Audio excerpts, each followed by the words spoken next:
j'ai trouvé un traceur dans ma voiture, alors je l'ai mis sur un camion de marchandises et je l'ai laissé partir au Canada. Mais le lendemain, j'ai reçu un appel étrange. Mec, je ne m'attendais pas à ça. Avez-vous déjà eu cette situation où votre cerveau ne cesse de revenir à une conclusion qui ne peut pas être vraie, parce qu'elle est absurde et que vous n'arrivez pas à y croire? Eh bien, si vous êtes déjà passé par une situation aussi spécifique, ou quelque chose qui s'en rapproche, j'ai besoin de votre aide. Je suis coincé, d'une façon positive, mais je ne sais pas si je dois aller à gauche ou à droite, et les deux options semblent être de mauvais choix. En fait, je soupçonne ma femme de quelque chose qui ne peut pas être vrai. Et non, ce n'est pas une histoire de tromperie. Je sais que la tromperie est souvent au cœur des histoires ici, mais ce n'est probablement pas le cas dans la mienne. Enfin, j'espère que non. Je n'ai aucune idée de ce qui se passe. Laissez-moi vous expliquer. Je m'appelle H et je suis marié à ma femme Autumn depuis plusieurs années. Elle a ses défauts, mais c'est une super épouse et elle me rend très heureux. Et j'essaie de faire la même chose pour elle. J'ai aussi un très bon travail, et le seul inconvénient, c'est que je dois voyager beaucoup. Mais je gagne bien ma vie. Donc pour moi, c'est un compromis assez équilibré, non? Eh bien, pas pour ma femme, parce qu'elle est très suspicieuse et paranoïaque. Mais elle n'était pas comme ça quand nous avons commencé à sortir ensemble. J'ai rencontré Autumn à l'université et nous sommes rapidement devenus de très bons amis. Elle était la seule personne, avec mon meilleur ami d'enfance Liam, avec qui je me sentais à l'aise de partager mes affaires personnelles. Liam et moi, on faisait tout ensemble, et petit à petit, Autumn et moi nous sommes rapprochés, jusqu'au jour où nous avons commencé à sortir ensemble. À cette époque de ma vie, elle n'avait aucun défaut, ce qui était presque inquiétant, parce que ça donnait l'impression qu'elle cachait quelque chose. Mais comme nous étions amis depuis si longtemps, je me disais que j'aurais forcément remarqué quelque chose si c'était le cas. Quelques années plus tard, nous nous sommes mariés et j'ai emménagé chez elle. Et pour ceux qui se poseraient la question, Liam est toujours mon meilleur ami, il est marié lui aussi et vit tout près. Donc oui, mes amitiés durent. Bref, pour revenir au sujet, quelques mois après notre mariage, j'ai commencé à remarquer qu'Autumn était en réalité une personne très suspicieuse. Elle ne cherchait même pas à le cacher. Et quand je lui ai demandé pourquoi,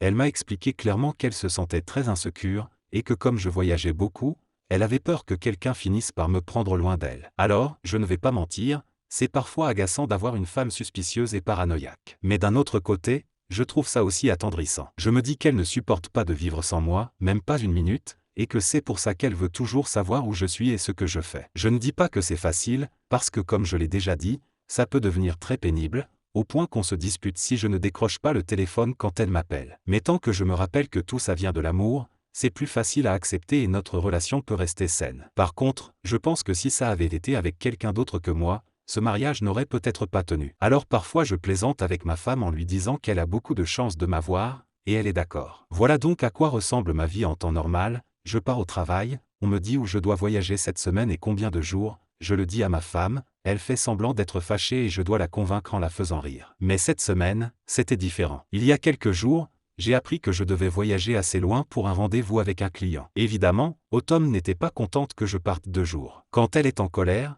elle agit comme un bébé et je dois faire de gros efforts pour la convaincre. Elle sait que je dois y aller, mais elle le fait exprès, parce qu'elle sait que j'aime bien devoir la convaincre. Alors, après lui avoir promis de l'emmener dîner dans son restaurant préféré, elle a finalement accepté et nous avons passé une journée agréable. Le lendemain, je suis parti et, plus tard dans la soirée, j'ai eu ma réunion puis je me suis enregistré à l'hôtel. Le jour suivant, alors que je me préparais à repartir, un collègue qui avait assisté à la réunion avec moi m'a appelé pour me dire que sa bague avait disparu et qu'il craignait de l'avoir laissée tomber dans ma voiture. Il travaillait dans la succursale voisine, donc il était déjà retourné au bureau et je lui ai dit que j'allais vérifier et le rappeler. Alors je me suis arrêté dans une station-service et j'ai commencé à fouiller chaque recoin de la voiture pour la retrouver. Je n'ai pas trouvé la bague, que mon collègue a plus tard expliqué avoir perdu ailleurs. Mais j'ai trouvé quelque chose de très intéressant. Sous un endroit où je n'aurais jamais regardé si je ne cherchais pas un objet minuscule, j'ai trouvé un petit appareil qui ressemblait étrangement à un traceur. Vous savez, ces trucs qui donnent la position exacte de la personne en temps réel? Oui, cela. Au début, je n'étais pas sûr, mais ça ne pouvait pas être autre chose. Et même si l'appareil était profondément dissimulé sous le siège, il ne pouvait pas avoir glissé là par accident. Il avait été clairement placé et fixé volontairement, ce qui m'a vraiment surpris. Maintenant, je pourrais comprendre si j'étais une personne importante ou quelque chose du genre, mais je ne le suis pas. Mon entreprise sait toujours où je suis, parce que je me rends sur place pour l'émission. Donc il n'y avait aucune raison de me tracer. Et ma femme sait en permanence où je suis aussi, donc elle n'avait pas de raison non plus. En dehors d'elle, personne n'a accès à ma voiture. Bon, à part Liam, mais lui encore moins, il n'a absolument aucune raison de faire ça. Alors j'ai cherché sur internet pour vérifier, et c'était bel et bien un traceur. Après la surprise initiale, ce traceur m'a vraiment fait peur. Parce que pourquoi quelqu'un voudrait-il savoir où j'étais? Comme je savais que ça ne pouvait pas venir de mes proches, j'ai commencé à croire que c'était quelqu'un qui voulait me nuire, ou nuire à ma famille, ou à mon entreprise, ou pire encore. Je sais que ça paraît exagéré de penser directement à ça, mais franchement, pouvez-vous m'en vouloir? Un traceur, ce n'est pas quelque chose qu'on place innocemment. Alors, une fois effrayé, j'ai pensé que la meilleure chose à faire était de tromper la personne qui me suivait. J'ai donc pris le traceur et l'ai collé sur un camion de marchandises qui partait pour le Canada. Comme j'avais peur qu'il se passe quelque chose, j'ai décidé de ne pas rentrer chez moi et de retourner à l'hôtel pour une journée supplémentaire. Mon raisonnement était que si j'étais en danger immédiat, rentrer chez moi, c'était entraîner ma femme dans le problème. J'ai donc dit à l'entreprise que j'avais eu quelques soucis et que je rentrerais seulement le lendemain, et à ma femme que j'avais du travail en plus. Ensuite, j'ai roulé pendant un moment pour vérifier si quelqu'un me suivait. J'ai fait absolument tout ce que j'avais vu dans les films, parce que je n'aurais jamais cru vivre une telle situation dans ma vraie vie. Après un moment, j'ai été sûr que personne ne me suivait, alors je suis retourné à l'hôtel pour réfléchir. La partie la plus incroyable dans tout ça, c'est que je ne comprenais pas pourquoi on pouvait me suivre. Alors, comment avait-il fait pour placer ce traceur? Ma voiture n'est utilisée que par moi, ma femme est mon meilleur ami. Et ma femme est celle qui la nettoie tout le temps, elle adore faire le ménage. Donc il était clair que ce n'était pas possible que ça ait été mis là sans que l'un de nous le remarque. Alors que je réfléchissais à tout ça, ma femme m'a appelé pour me demander où j'étais. Oh, c'était très étrange, parce que je lui avais déjà envoyé un texto, évidemment, et même si elle était paranoïaque, d'habitude elle aurait simplement compris. Mais là, d'un coup, elle a commencé à douter de moi, disant que j'étais un menteur et n'arrêtant pas de demander où j'allais. J'ai trouvé ça très bizarre, surtout que je venais tout juste de me débarrasser d'une puce de traçage. Voyez-vous, je lui avais montré en appel vidéo que j'étais toujours à l'hôtel, et c'est seulement à ce moment-là qu'elle a fini par me croire, à moitié. À partir de là, je suis devenu vraiment suspicieux à son sujet, parce qu'il était possible que sa suspicion maladive envers moi l'ait poussé à mettre cette puce de traçage dans la voiture. Et elle est la seule personne, selon moi, qui aurait pu réussir à le faire sans que je m'en aperçoive. Mais d'un autre côté, c'est aussi une idée complètement absurde. Je n'ai jamais rien fait qui puisse alimenter ses soupçons, donc elle n'avait aucune raison d'aller aussi loin. En plus, ma femme, que j'aime, ne ferait jamais ça, parce qu'elle réfléchirait forcément à ce que je ressentirais en découvrant qu'elle ne me faisait aucune confiance. Je n'aime pas l'idée que ce soit elle, alors j'ai décidé de laisser tomber et de rentrer à la maison. Mais je ne suis pas rentré avec ma voiture, justement pour voir ce qui allait se passer. Je l'ai laissé chez un autre ami et je suis rentré à pied. Ma femme s'est mise en colère et n'arrêtait pas de me demander de lui dire la vérité. Elle refusait de croire que la voiture était tombée en panne et qu'elle était au garage pour quelques jours. Le truc qui m'a le plus marqué,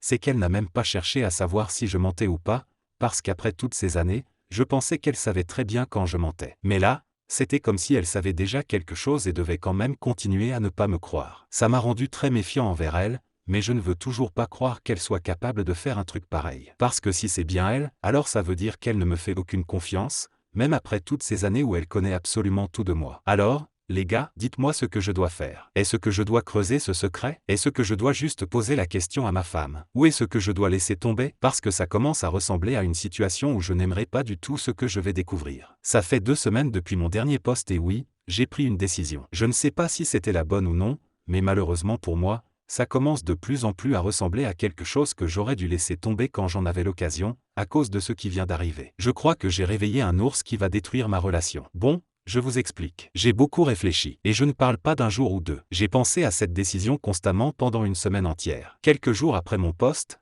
la colère de ma femme est retombée. Elle s'est excusée pour son comportement et a dit qu'elle était simplement inquiète parce que son instinct lui disait que quelque chose s'était passé. Elle m'a encore demandé si quelque chose s'était produit, et je lui ai dit non. Ensuite, elle m'a demandé de récupérer la voiture. Alors je l'ai fait, et elle a eu l'air un peu surprise. C'était plus facile de suspecter ma femme quand elle était en colère contre moi, mais dès qu'elle est redevenue la femme aimante que je connais, la soupçonner est devenue 1000 fois plus difficile. Chaque fois que je pensais à la possibilité que ma femme soit derrière tout ça, je finissais par me sentir vraiment coupable. À plusieurs reprises, j'ai failli tout lui dire, mais quelque chose me disait qu'il fallait que je creuse plus profondément. Alors, après encore plus de réflexion, j'ai décidé qu'il fallait enquêter. Mais le problème, c'est que je n'étais pas fait pour les investigations. Je savais que peu importe combien je cherchais ou suivais, je n'arriverais à rien trouver. C'est pour ça que j'ai contacté un ami que je m'étais fait par le travail, Dave, un soi-disant détective privé. J'avais déjà eu recours à Dave plusieurs fois pour des affaires professionnelles, alors je pensais que c'était la meilleure personne pour découvrir ce qui se passait. Je l'ai rencontré et il m'a tout de suite fait peur avec un avertissement. Dès qu'il a appris que c'était personnel, il m'a dit que je devais être prêt à affronter les conséquences, parce qu'il pouvait découvrir absolument tout. J'ai accepté et je lui ai tout raconté. Après m'avoir écouté, il m'a averti une nouvelle fois, en disant qu'il était certain que je n'allais pas aimer ce qu'il trouverait. Il m'a encore demandé si j'étais sûr. Je ne vais pas mentir, la deuxième fois m'a encore plus effrayé, parce que j'avais l'impression qu'il disait ça uniquement parce qu'il était sûr que ma femme était impliquée. Je veux dire, si quelqu'un pouvait deviner dans cette situation, c'était bien lui, non? Malgré tout, je lui ai dit d'y aller, parce que je préférais savoir plutôt que de rester dans le noir. Maintenant, une semaine plus tard, je commence à regretter. Ça semble être plus gros que la simple suspicion de ma femme. Aujourd'hui, une semaine après que Dave ait commencé à travailler, il m'a appelé pour me dire qu'il avait besoin de quelques jours de plus. Il m'a dit qu'il avait déjà trouvé presque tout, mais qu'il manquait encore quelques pièces du puzzle, et qu'il voulait les remplir avant de tout me dire. Puis il m'a prévenu que je devais me préparer à recevoir une nouvelle dévastatrice. Ça m'a rendu triste, parce que ça confirmait que ma femme était derrière tout ça. Je lui ai dit que j'étais déjà prêt à l'entendre, mais Dave m'a juste répondu que c'était bien pire que ce qu'on avait imaginé tous les deux. Puis il a raccroché. Je suis vraiment terrifié de découvrir ce qui se passe, et je suis quasiment certain que ma relation est terminée, vu la réaction de Dave. Je vous tiendrai au courant après que Dave m'ait dit ce qu'il en est. Oh mon Dieu, les gars, Dave avait raison. Je n'étais pas prêt à recevoir les informations qu'il m'a données. Ceux qui soutenaient ma femme, préparez-vous à être choqués. Ça fait quelques semaines depuis ma dernière mise à jour. Presque une semaine après avoir écrit le précédent post, Dave m'a demandé de le rencontrer. Il s'est excusé pour ce qu'il allait m'annoncer, et à ce moment-là, j'étais tellement effrayé que je tremblais. Il m'a dit que ma femme n'était pas la seule derrière le traçage. Mon meilleur ami Liam était aussi impliqué dans le plan. J'étais complètement confus, jusqu'à ce que Dave explique plus en détail qu'ils couchaient ensemble, et que le traceur servait à savoir où j'étais à tout moment pour qu'il puisse s'en tirer. J'étais anéanti. Je ne pouvais même pas parler. Dave m'a montré des photos d'eux en train de s'embrasser dans la voiture de Liam, et j'ai commencé à pleurer immédiatement. Vous n'avez aucune idée. Ce sont les deux personnes en qui j'avais le plus confiance au monde. Liam, c'est quasiment de la famille, et sa femme est comme une sœur pour moi. Je n'arrivais pas à y croire. Pas seulement que ma femme ait fait ça, mais aussi mon meilleur ami. La seule question qui tournait en boucle dans ma tête, c'était: comment ont-ils pu me trahir comme ça? Puis Dave a dit qu'il y avait encore une mauvaise nouvelle. Depuis quelques mois, ma femme me demandait de lui donner la maison où vivaient mes parents. Dès que j'ai commencé à gagner ma vie, j'ai acheté une grande maison ancienne pour mes parents. Quand je me suis marié, ma femme et moi avons emménagé dans leur maison, qu'ils m'ont donnée. J'ai proposé de transférer notre maison à son nom, mais elle voulait la grande maison à la place. Elle faisait passer ça pour une question d'égalité, mais je n'ai jamais pensé qu'on se séparerait un jour. Alors j'ai accepté. Dave m'a dit que son plan était de prendre la maison, de mettre mes parents dehors, puis de me quitter. Je n'arrivais pas à y croire au début, mais quand Dave m'a montré un enregistrement, j'ai dû me rendre à l'évidence. Sans tout ce qui s'était passé avant, peut-être que je ne l'aurais pas cru. Mais là, je n'avais plus le choix. Dave m'a demandé ce que j'allais faire, et je lui ai répondu que je ne savais pas. Mais, au fond de moi, j'avais déjà décidé, je n'allais pas laisser passer ça. Je les avais traités comme mon propre sang, et eux ne faisaient que jouer avec moi. J'aurais pris une balle pour eux deux, et maintenant je n'arrive même pas à mettre des mots sur la douleur de cette trahison. Vous pouvez comprendre pourquoi j'ai décidé de me venger, non? Après ça,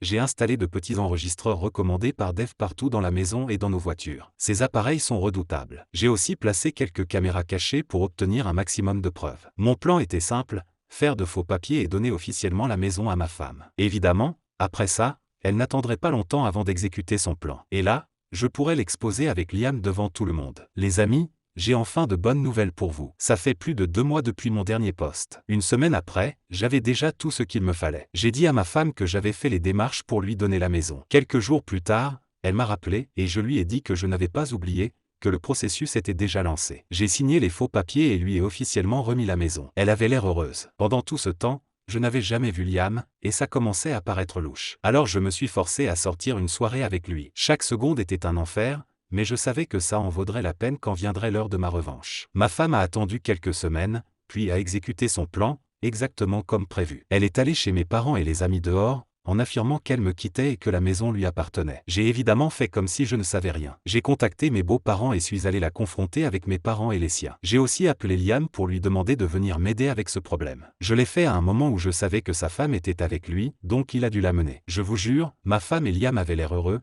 convaincus que leur plan était infaillible. Et ils avaient encore une petite surprise en réserve. Quand je suis arrivé avec nos parents, la mère d'Autumn lui a demandé ce qu'elle faisait. Et là, ma femme a commencé à sortir un discours larmoyant. Elle a dit que j'étais un mari terrible, que je buvais sans arrêt et que je la frappais quand ça me chantait. Elle a même ajouté que je l'avais forcée à se débarrasser de bébés alors qu'elle voulait des enfants. Elle a juré que c'était la raison pour laquelle elle m'avait piégé en prenant la maison. Et maintenant, elle disait qu'elle me quittait. Elle jouait tellement bien la comédie qu'elle méritait un Oscar. C'est exactement à ce moment-là que Liam et sa femme sont arrivés. En réalité, Autumn s'attendait à ce que je fasse venir Liam, et tout cela faisait partie d'un plan plus vaste. J'ai continué à jouer l'innocent et j'ai demandé à Autumn ce qu'elle faisait. J'ai dit devant tout le monde, non, c'est un mensonge. Alors Liam a pris la parole et a affirmé à nos familles qu'Autumn disait la vérité, qu'il avait été témoin de certaines choses. Il a ajouté qu'elle lui avait demandé de l'aide et que, même s'il m'aimait comme un frère, il ne pouvait pas m'empêcher de devenir un monstre. Eh bien, je dois reconnaître qu'ils jouaient vraiment bien leur rôle. Les familles commençaient à se laisser convaincre. Alors vous savez quoi? J'ai décidé que c'était assez de théâtre. Je leur ai demandé d'avouer la vérité devant tout le monde, ou alors je le ferai moi-même. Bien sûr, ils n'ont pas bougé. J'ai donc révélé que Liam et Autumn couchaient ensemble,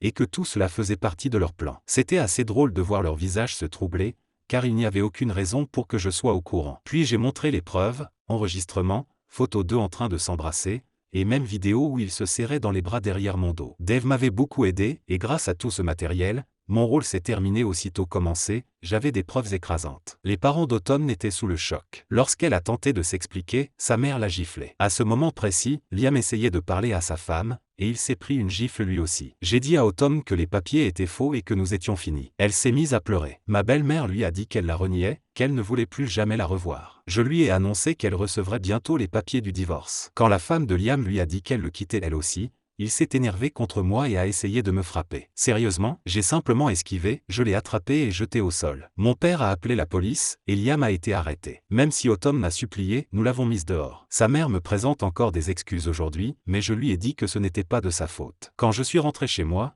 j'ai trouvé Autumn qui m'attendait pour me supplier encore. Elle disait qu'elle n'avait nulle part où aller. Je lui ai répondu que je m'en fichais. Ça fait maintenant presque un mois. Nous sommes en plein divorce. La femme de Liam a elle aussi déménagé et a déposé une demande de divorce. Quant à lui, il est au plus bas, c'était sa femme qui travaillait, et il n'arrive pas à s'en sortir. Vous n'allez pas y croire, il m'a contacté il y a une semaine pour me demander de l'aide pour payer ses factures. Il m'a supplié, en disant que j'étais son plus vieil ami. Je lui ai répondu qu'il ne méritait même pas le mot ami. Même des ennemis auraient fait moins que ça. Je l'ai laissé souffrir. La dernière nouvelle que j'ai eue d'Autumn, c'est qu'elle a essayé de retourner chez ses parents, mais personne n'a voulu d'elle. Ils ont clairement dit à tout le monde qu'elle était exclue de la famille. Elle a vécu quelque temps chez des amis, mais ils n'ont pas pu l'aider longtemps et elle a été mise dehors. Aujourd'hui, elle est pratiquement sans abri, probablement dans la rue. Moi, je vais bien, enfin, aussi bien qu'on peut aller après tout ça. Et pour conclure, je veux vous dire merci, et n'ajoutez qu'un seul mot, à une nouvelle vie. Si l'histoire vous a plu, n'oubliez pas de commenter, de vous abonner et de partager. Nous postons une nouvelle histoire tous les jours.